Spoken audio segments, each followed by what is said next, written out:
येथील ग्रामस्थांनी केलाय। आज मोरगाव येथील बारामतीचे खरेदी विक्री संघाचं दुकान आहे।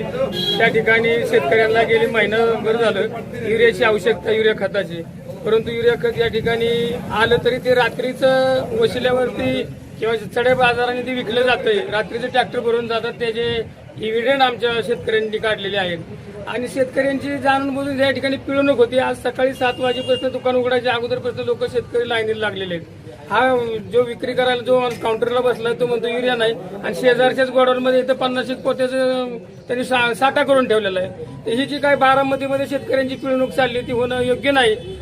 सरकारने याच्याकडे थोडंसं लक्ष देणं गरजेचं आहे। दिवसेंदिवस शेतीमालाचे बाजार कमी होत चालले आहेत आणि बियाणे आणि खतांचे बाजार वाढत आहेत। त्या वाढत्या महागाईमुळे शेतकरी फार मोठा अडचणीत आला, शेतकऱ्याचं कंबरट मोडलेलं आहे आणि अशी जर काळा बाजार मनोहर तावरे, सी 24 तास, बारामती।